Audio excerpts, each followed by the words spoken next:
अस्सलाम वालेकुम। जैसे ही कल हमने स्टॉक्स के बारे में बात की थी, आज हम बात करने वाले फॉरेक्स के बारे में। क्या कल हमने गोल्ड में 1:4 की जो ट्रेड है वो बिल्कुल सिंपल प्राइस एक्शन यूज़ करके कैसे कैप्चर की। इसमें मैंने और भी थोड़े से कॉम्प्लेक्स थ्योरीज़ यूज़ की थी, वो बिगिनर को समझ अभी नहीं आएँगे। मैं वो बोलूँगा जो कि सबको समझ आए, ठीक है? हमने सबसे पहले क्या किया, हमने 1 डे का जो है टाइम फ्रेम खोला और उसमें हमें देखने को मिला कि मार्केट का जो मेजर ट्रेंड है वो अप है। तो ट्रेंड इज़ योर फ्रेंड, तो हम जो है वो नहीं उसके अगेंस्ट में गए।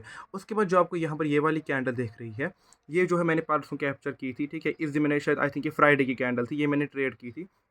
उसके बाद नेक्स्ट डे क्या होता है, ये जो हल्का-सा पुल बैक यहाँ पे आया था, ठीक है? बट हमने जो इस वाली कैंडल पे ट्रेड लिया, ठीक है? यहाँ पर देखो क्या हुआ, सबसे पहले हमने किया, हम जो 50 मिनट के टाइम फ्रेम पर गए, ठीक है? मैंने और भी बहुत थ्योरीज़ यूज़ की थी, उधर हम नहीं जाएँगे फिलहाल। तो कल जो है तब मार्केट शाम को 5:30-6 बजे के करीब यहाँ के आस-पास था, ठीक है? यहाँ पे हमें देखने को मिला कि मार्केट जो है वो इस तरीके से एक पैटर्न में है, ठीक है? एक तो ये वाली जो ऊपर वाला रेक्टेंगल दिख रहा है और नीचे वाली जो ट्रेंड लाइन दिख रही है। इनका यूज़ करके जो मार्केट वो एक लाइन में है, ठीक है? एक पैटर्न है, मैं वो कौन-सा पैटर्न है वो मुझे कमेंट में बोलेंगे।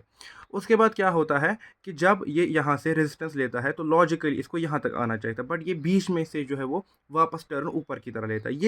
ये क्या शो करता है? ये शो करता है कि मार्केट में जो है वो बायर्स बहुत ज़्यादा एग्रेसिव है और उन्होंने सेलर्स को यहाँ तक प्राइस लाने नहीं दिया है। इट मीन्स कि शायद हो सकता है, शायद अभी पता नहीं है, शायद ब्रेकआउट आ सकता है। हो गया इतना। उसके बाद क्या होता है? उसके बाद कुछ नहीं होता है, यहाँ पे जो है हमें, अगर हम अब 5 मिनट के टाइम फ्रेम पर जाएँ और नीचे से वॉल्यूम्स को भी चेक करें, तो बाइंग की तरफ यानी कि ग्रीन वॉल्यूम बार जो बहुत ज़्यादा बन रहे थे, मतलब people are more interesting in buying the market not the selling the market, ठीक है? तो यहाँ पर क्या होता है, मार्केट सबसे पहले यहाँ पर एक ब्रेकआउट देता है। ध्यान से देखना मैं क्या कह रहा हूँ।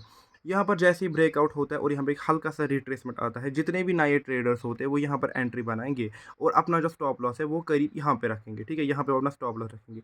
पर मार्केट ने क्या किया, नेक्स्ट कैंडल में उन सबके स्टॉप लॉस खाए, एसएल हंटिंग की, लिक्विडिटी इकट्ठी की। इसके पीछे का क्या रीज़न है? हमेशा मैं अपने स्टूडेंट्स को कहता हूँ, जब भी रिवर्सल लो, रिवर्सल ट्रेड बहुत ही एडवांस होता है, या रिवर्सल कैंडल्स चार्ट जो भी होता है, उनमें ट्रेड लेना हल्का-सा मुश्किल होता है। तो आपको क्या करना होता है, जब यहाँ पे रिट्रेसमेंट आए, हमेशा नेक्स्ट कैंडल का वेट करो जो कि इसके ऊपर क्लोज़ करे, ठीक है? इसने इसके ऊपर क्लोज़ किया तो मैंने हालाँकि यहीं पे ट्रेड लिया, बट लॉजिकली मुझे यहाँ पे लेना चाहिए था, बट मुझे अब इतना हो गया है, मतलब एक्सपीरियंस, कि मुझे पता है इसके आगे क्या होगा अब। तो यहाँ पे क्या होता है कि ये मैंने जो यहाँ पे ट्रेड लिया, असल मेरा मैंने इस वाली कैंडल के हल्का-सा नीचे रखा। उसके बाद क्या हुआ कि मेरा जो है फर्स्ट कन्फर्मेशन लिक्विडिटी से मिल गया, सेकंड कन्फर्म मेरा पैटर्न से मिल गया, थर्ड पैटर्न मेरा वॉल्यूम से मिल गया।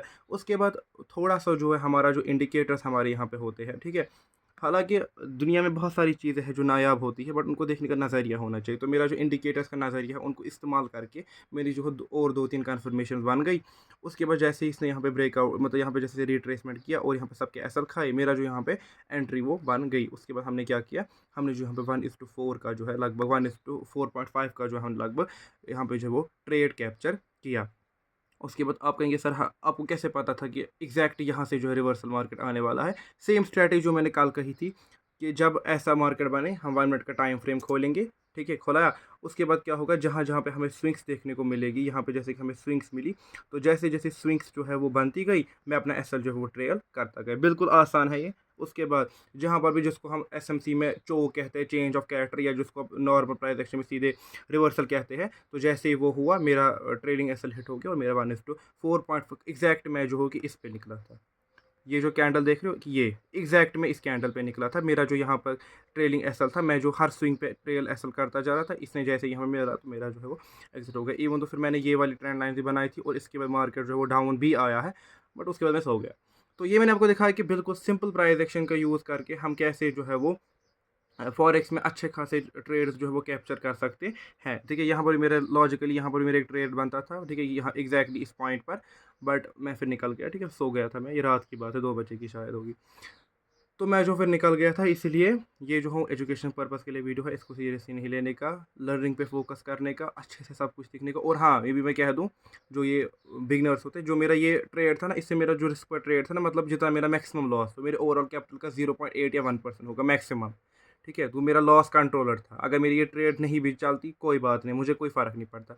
बट ध्यान रखो मैं क्या कह रहा हूँ, अगर मैं यहाँ फॉर एग्जांपल अगर मैं यहाँ पे अपने कैपिटल का 1% दे रहा हूँ, but on the other hand मैं जो हूँ यहाँ पर अपने जो प्रॉफिट है वो मैं 4% ले रहा हूँ। मतलब अगर मैं ₹1 दे रहा हूँ तो ₹4 4 साढ़े 4 रुपये वहाँ से ले रहा हूँ। This is how you trade. अगर आपकी अब मैं थोड़ा सा एडवांस कॉन्सेप्ट यहाँ पे कह रहा हूँ, तो जिनकी विन रेट बिलो 50% भी है ना, अगर उनका रिस्क रिवॉर्ड अच्छा है ना, वो आराम से जो है मार्केट में अच्छा खासा प्रॉफिट करके सर्वाइव भी कर सकते हैं। ठीक है, ये जो थी लर्निंग पर्पज़ के लिए वीडियो थी, इसको सीरियस नहीं लेने का, लर्निंग पे फोकस करने का। बाकी अस्सलाम वालेकुम।